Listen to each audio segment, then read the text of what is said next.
Hello student, आप लोग कैसे हैं? आई होप आप लोग अच्छे होंगे, पढ़ाई कर रहे होंगे। तो आज की इस वीडियो में हम कवर करेंगे प्रश्नावली 4.3 की दूसरी और तीसरी सवाल। अगर आपने इसके पहले की वीडियो नहीं देखा है तो चैनल के प्लेलिस्ट में जाकर आप इसके पहले की वीडियो देख लीजिएगा। तो चलिए वीडियो को स्टार्ट करते हैं। तो ये दूसरी सवाल में इसमें दिया है, निम्न प्रत्येक द्विघात समीकरण में k का ऐसा मान ज्ञात कीजिए कि उसके दो बराबर मूल हों। तो यहाँ दो बराबर मूल हों तो इसका क्या मतलब निकला? तो यहाँ देखिए, हमने इसके पहले वाले वीडियो में आपको बताया था, इसमें था मूलों की प्रकृति ज्ञात कीजिए, यदि मूलों का अस्तित्व हो तो उन्हें ज्ञात कीजिए, हमने ये बताया था। तो इसमें हम आपको विविक्तर के बारे में बताए थे। तो उसमें देखो, दो बराबर मूल कब होते थे? जब विविक्तर निकालते थे उसका मान 0 आता था तो उसके दो बराबर मूल आते हैं। तो चलिए इसमें भी हम उसको देख लेते हैं। देखिए, दूसरे क्वेश्चन में यही कह रहा है। ये पहला आपको नहीं देखना, ना ही तीसरा देखना है, हमें दूसरा एग्जाम्पल ये जो दिया है इसमें लिखा है, दो बराबर वास्तविक मूल होते हैं यदि b² - 4ac, मतलब ये विविक्तर है आपका, किसके बराबर हो? 0 के बराबर हो। तो कहने मतलब ये हुआ कि जो हमें समीकरण दिया है यहाँ पर, ये अगर इसमें जैसे ये b² की जगह मान लो कोई संख्या दिया है जैसे उसमें दिया है, तो इसमें जब हम मान रखेंगे, जब वो 0 के बराबर हो जाएगा तो उसके दो मूल होंगे। तो हम इसमें जो दूसरा क्वेश्चन है उसमें हम विविक्तर ही ज्ञात करेंगे, लेकिन किसके बराबर रखेंगे? 0 के बराबर, क्योंकि मूल बराबर किस में होते हैं? विविक्तर के। इस वाले फार्मूले में, ये वाले में, इसमें क्या होता है, इसमें दो अलग अलग मान आते हैं। जैसे मतलब ये 0 से बड़ा, तो 0 से बड़ा क्या होगा? 1 2 3, या मतलब कोई भी नंबर आए पॉजिटिव में तो उसके अलग अलग मान आएंगे। और इसमें कोई वास्तविक मूल नहीं में 0 से छोटा, मतलब ये जो b² - 4ac हम निकालेंगे, इसमें निगेटिव कोई वैल्यू आएगी, तो इसका तो कोई हल नहीं होता। लेकिन इसका इसका हल होगा, इसमें तो वास्तविक मूल आएंगे, मतलब अलग अलग मान आएंगे, इसमें दो बराबर आएंगे, मतलब यक्स का मान जो आएगा, जैसे 1/2 आया तो दूसरा भी यक्स बराबर 1/2 ही आएगा। तो ये वाला फार्मूला इसमें लगेगा, सेकेंड वाला। तो चलिए हम सवाल को सॉल्व कर लेते हैं। तो फ्रेंड्स, यहाँ हमने सवाल नोट कर लिया। इसमें दिया है 2x² + kx + 3। तो इसके पहले वाली जो सवाल में हमने किया था, इसका तुलना हमने की थी इस सवाल का। तो इस उसी तरह हम इसको भी उस समीकरण से तुलना करेंगे। तो यहाँ हम लिखेंगे, इसी को पहले नोट कर लेते हैं। यहाँ लिखेंगे हल हल, इसी को हम एक बार नोट कर लेंगे। यहाँ 2x² + kx + 3 = 0। यहाँ हम लिखेंगे उपर्युक्त समीकरण की तुलना,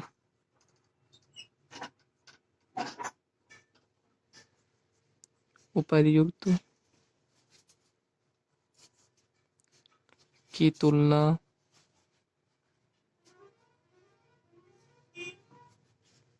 किससे करेंगे? ax² + bx + c = 0 से करेंगे। तो देखो, a बराबर यहाँ क्या दिया है? a बराबर 2 है। b बराबर, ये देखो b का मान क्या है? यहाँ k है तो k लिख लेंगे। और c बराबर 3 है तो c = 3, ये लिख लिए। अब क्वेश्चन में कह रहा है k का मान ज्ञात कीजिए जब उसके दो मूल बराबर हों। तो मतलब दो बराबर मूल हो, तो दो बराबर मूल कब होंगे? तो अभी हमने आपको फार्मूले में बताया कि जब विविक्तर शून्य होगा तब उसके दो बराबर मूल आएंगे। तो यहाँ हम लिखेंगे d बराबर b² - 4ac, ये हो गया आपका। तो d क्या होना चाहिए? शून्य होना चाहिए। तो d बराबर 0 = b² - 4ac। कहने का मतलब ये हुआ कि ये 0 के बराबर होगा तो उसके दो बराबर वास्तविक मूल होंगे। तो ये जो b² - 4ac है, इसमें हम मान रख देंगे, ये जो मान है हमारे पास। तो देखो b का मान क्या है?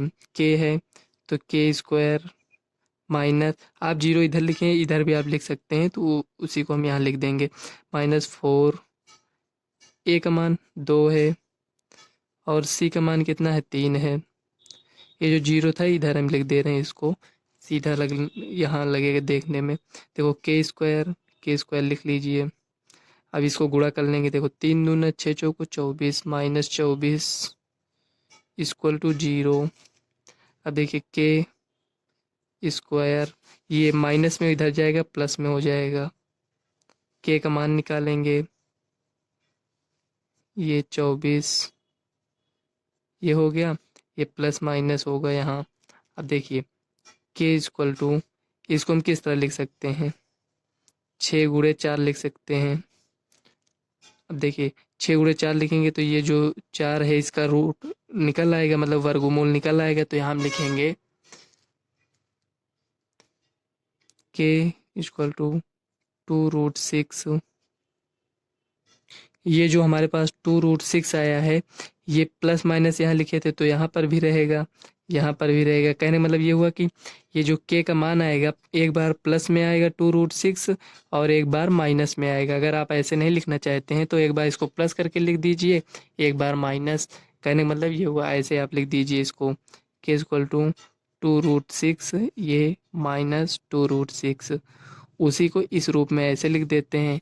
तो के का मान हमारा ये आ गया, एक ये मान एक ये, यही आपका फाइनल आंसर हो गया। चलिए नेक्स्ट सवाल देख लेते हैं।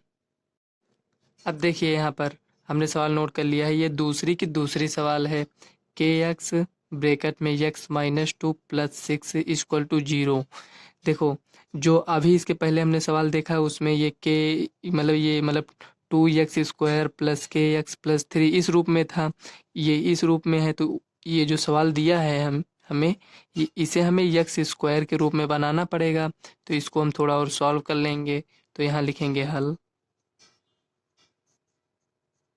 सवाल को हमें जिस रूप में चाहिए होता है उस रूप में बनाते हैं। देखिए जैसे यहाँ पहले सवाल हमने अभी सॉल्व किया जो, तो यहाँ देखिए हमें इस रूप में चाहिए ax² plus bx plus c, इस रूप में चाहिए।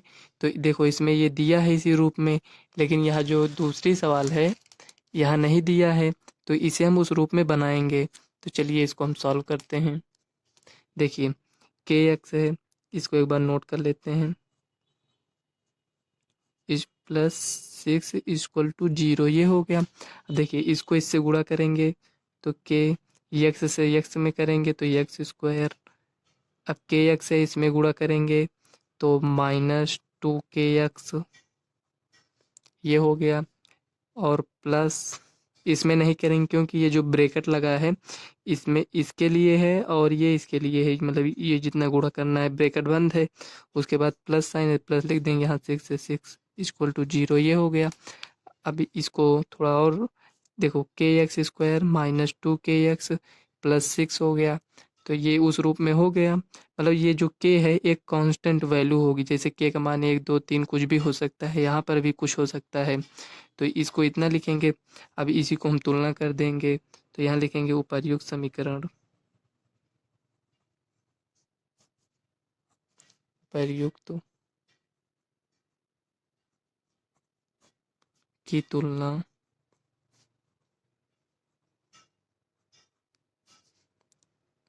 ax² plus bx plus c equal to 0 से करने पर।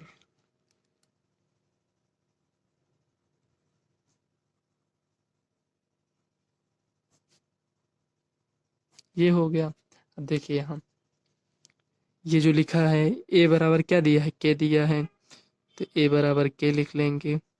जो हमें दिया रहता है उसी को लिखते हैं। देखो यहाँ b बराबर हमें क्या दिख रहा है, -2 दिख रहा है, लेकिन k भी तो एक कांस्टेंट वैल्यू है।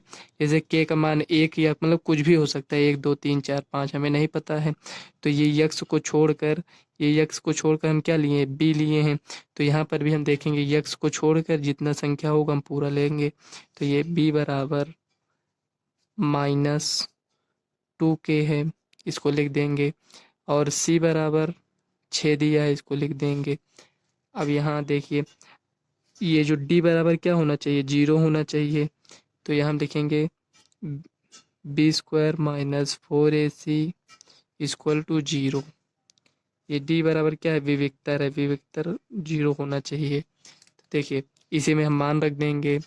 तो b का मान कितना है, -2k है, तो यहाँ लिख देंगे -2k का होल स्क्वायर, पूरे का रहेगा ये स्क्वायर, -4 है 4 ऐसे नोट कर लीजिए। ए का मान k है, c का मान 6 है, इक्वल टू क्या है 0 है।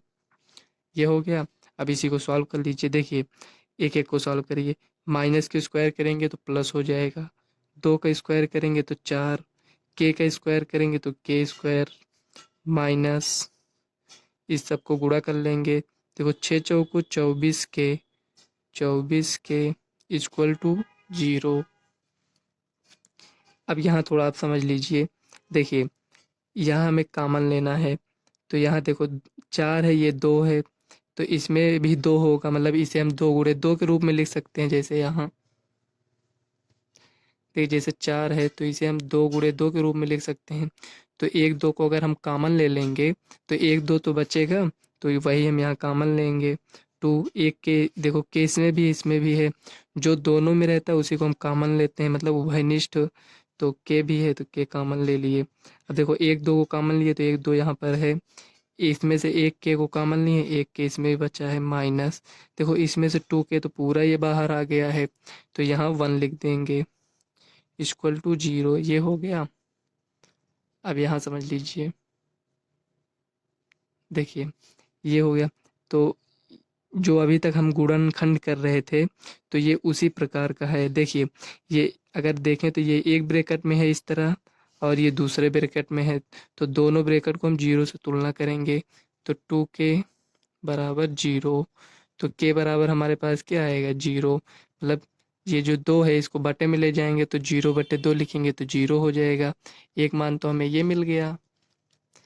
अब दूसरा देखते हैं 2k -1 इक्वल टू 0। तो देखिए यहाँ 1 को उधर ले जाएंगे तो प्लस में हो जाएगा, और के ये गुणे में है, उधर जाएगा भाग में हो जाएगा, तो हमारे पास के का मान कितना आएगा। देखो ये माइनस था, उधर जाएगा प्लस में हो जाएगा, इधर ये गुणे में है, इधर आएगा भाग में हो जाएगा। तो यहाँ देखिए हमें के बराबर 0 मिला और के बराबर 1/2 मिल गया। तो यहाँ हम लिखेंगे, देखो यहाँ हम के बराबर 0 नहीं लेंगे, हम के बराबर 1/2 ही लेंगे। यहाँ हम के बराबर 0 क्यों नहीं लेंगे, यहाँ ये थोड़ा समझ लेते हैं। देखिए ये यहाँ हम जो लिखे हैं इसको, के बराबर अगर हम 0 ले लेंगे यहाँ पर तो ये 0 हो जाएगा। जब ये 0 हो जाएगा तो 0 से इसमें गुणा करेंगे तो ये 0 हो जाएगा, मतलब पूरा 0 हो जाएगा इसमें। तो हमें जो ये दिया है ये समीकरण, इसमें देखो ये जो ये लिखे हैं उपर्युक्त समीकरण की तुलना इससे करने पर, तो जब ये k का मान 0 हो जाएगा तो यहाँ एक्स स्क्वायर नहीं रहेगा, लेकिन इसमें एक्स स्क्वायर है, तो हम किससे तुलना करेंगे। तो कहने का मतलब ये हुआ कि जब ये 0 हो जाएगा तो ये द्विघात समीकरण ही नहीं रह जाएगा, इसलिए हम यहाँ k का मान नहीं लेंगे। 1/2 रखेंगे तो कुछ ना कुछ तो मान रहेगा, ये 1/2 हो जाएगा, तो ये तो 0 नहीं होगा। तो अगर यहाँ हम 0 रखते हैं तो ये भी 0 हो जाएगा और ये द्विघात समीकरण नहीं बनेगा, इसीलिए हम यहाँ 0 को छोड़ देंगे। तो हम आशा करते हैं आपको समझ में आया होगा। तो यही आपका फाइनल आंसर हो जाएगा, के बराबर 1/2, यही आपका आंसर है। यदि इस सवाल में आपको कोई डाउट है तो कमेंट करिएगा। तो चलिए देख लेते हैं नेक्स्ट सवाल। फ्रेंड्स यहाँ तीसरी सवाल आप देखिए, इसमें दिया है क्या एक ऐसी आम की बगिया बनाना संभव है जिसकी लंबाई चौड़ाई से दोगुनी हो और उसका क्षेत्रफल 800 मीटर स्क्वायर हो। यदि है तो उसकी लंबाई और चौड़ाई ज्ञात कीजिए। तो इसमें देखो क्या दिया है, जिसकी लंबाई चौड़ाई से दोगुनी हो, मतलब लंबाई जो है चौड़ाई से दोगुनी है। कहने का मतलब ये हुआ कि चौड़ाई मान लो यक्स है तो लंबाई कितना हो जाएगा 2x हो जाएगा। तो इसमें वही कह रहा है ना, जिसकी लंबाई चौड़ाई से दुगनी, मतलब चौड़ाई जितनी होगी, चौड़ाई कितना है यक्स है मान लेते हैं, तो दुगनी, तो चौड़ाई से दुगनी में लंबाई 2x हो जाएगी। तो और अगर ये चौड़ाई यक्स है और लंबाई 2x है तो इसका क्षेत्रफल 800 मीटर स्क्वायर है। तो इसमें कह रहा है जो हम यहाँ यक्स और 2x माने हैं तो वही हमें ज्ञात करना है, तो उसकी लंबाई और चौड़ाई ज्ञात कीजिए। तो फ्रेंड्स यहाँ हम सबसे पहले मानेंगे, माना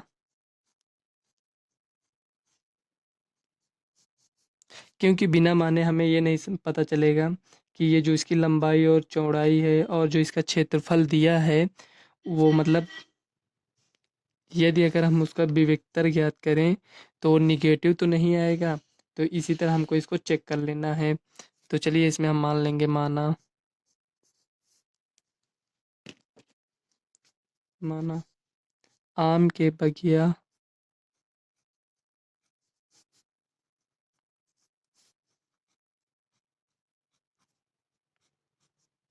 बगिया की चौड़ाई, देखो इसमें हम चौड़ाई मान रहे हैं। जब हमें चौड़ाई पता चल जाएगा तो लंबाई वैसे भी पता चल जाएगी। क्यों कि चौड़ाई हमें क्या कह रहा है, चौड़ाई जो है मतलब चौड़ाई जितना है और जो लंबाई है चौड़ाई से दुगना है। तो चौड़ाई को अगर यक्स मान लेंगे तो लंबाई हमें 2x मिल जाएगी। तो इसलिए हम यहाँ चौड़ाई मान रहे हैं। मान माना आम के बगिया की चौड़ाई यक्स मीटर है।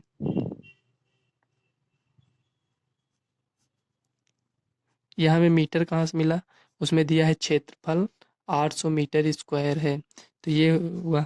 तो यहाँ हम लिखेंगे तब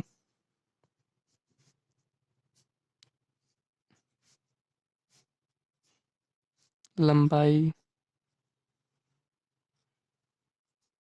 इसका मतलब जो आम के बगिया की लंबाई क्या होगा 2x मीटर, ऐसे लिख देते हैं 2x मीटर।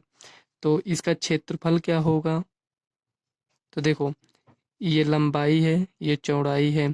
तो एक प्रकार से अगर देखा जाए तो ये आयत बन रहा है इसमें। तो लंबाई और चौड़ाई, तो इसमें हम इसको इससे गुणा करेंगे तो ये क्षेत्रफल मिल जाएगा जो कि हमें क्षेत्रफल दिया है। तो यहाँ हम लिखेंगे बगिया का क्षेत्रफल, यहाँ लिख दीजिए आम के, ये हो गया ठीक। आम के बगिया का क्षेत्रफल कितना दिया है 800 मीटर स्क्वायर दिया है। तो 800 ये हो गया। तो आम के बगिया का क्षेत्रफल कैसे निकलेगा, लंबाई गुणे चौड़ाई करेंगे। तो 2x इंटू एक्स कितना दिया है 800। अब देखिए यहाँ 2x है, इससे गुणा करेंगे तो 2x स्क्वायर हो जाएगा, ये इक्वल टू 800। यदि आप इसको चेक करना चाहते हैं कि मतलब इसका क्षेत्रफल निकालना संभव है कि नहीं, मतलब क्षेत्रफल लंबाई और चौड़ाई, देखिए यहाँ 2x स्क्वायर आया है, ये ठीक है, बराबर 800 इतना लिखा है। अब देखो 2x स्क्वायर इसको इधर लेकर आएंगे तो -800 इक्वल टू क्या 0 हो जाएगा। अब देखो यहाँ हमें क्या नहीं मिल रहा है, a x square plus b x नहीं मिल रहा है।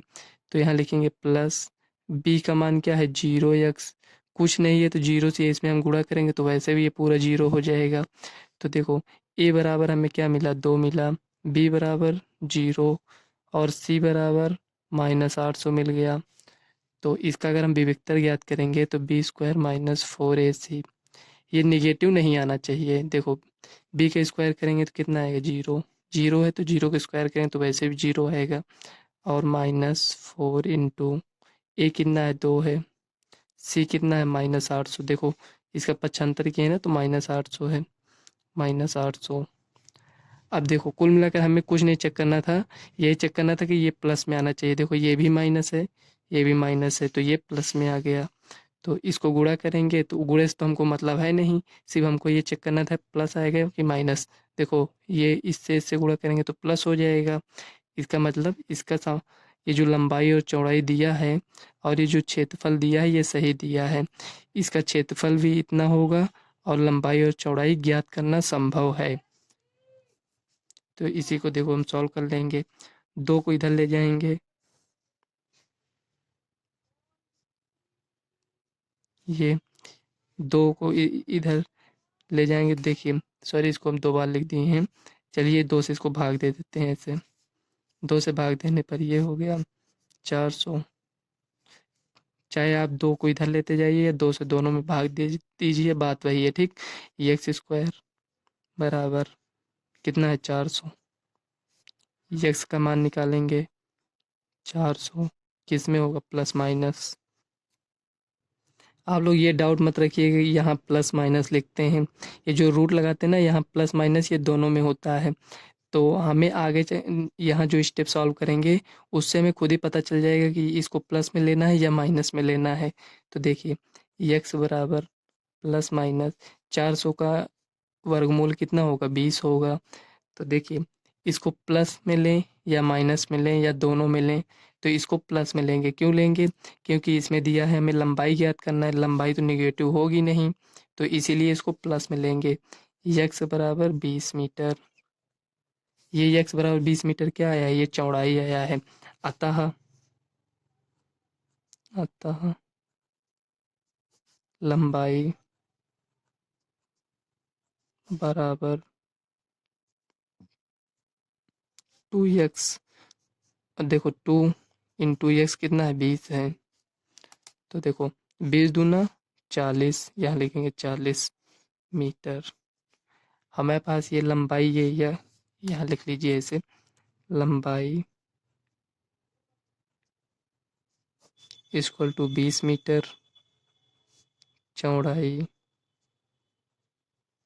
Equal to 40 metre. ये हो गया, ये आपका आंसर हो गया।